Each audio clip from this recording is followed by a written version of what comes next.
Now police and community members are gearing up for more of these types of crashes on our Oregon roads this summer with more people out and about. It's what's often known as the 100 Deadliest Days, in the time between Memorial Day and Labor Day. And KZI 9 News reporter Jessica Babb is live at the scene of that fatal crash in Springfield we just talked about to show us why some community members say they're worried about getting behind the wheel. Jessica.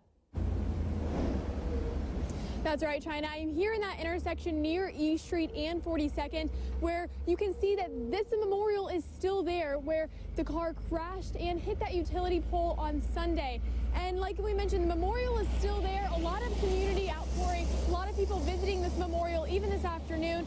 And I spoke with a lot of other families today who say they worry the same thing could happen to them. I've seen an increase in crashes. It's something that police say is pretty typical this time of year. Even now, after the Memorial Day weekend, a lot of traffic. You shouldn't expect it to die down anytime soon, especially since officials say more people will be on the roads and there will be more construction projects.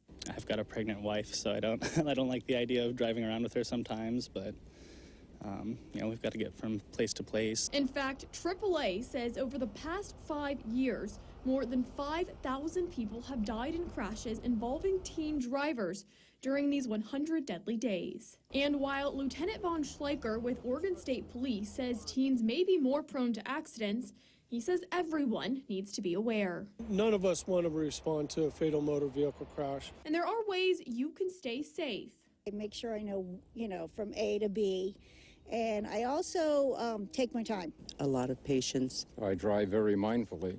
Officials say it's also important to be mindful of construction projects, to not speed, and to not drive impaired. But most of all, just be aware when you step behind the wheel. Just think about everybody on the road. You're not the only one out there.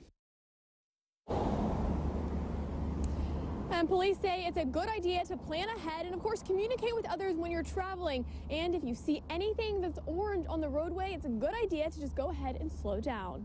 Reporting live in Springfield, Jessica Babb, KZI 9 News.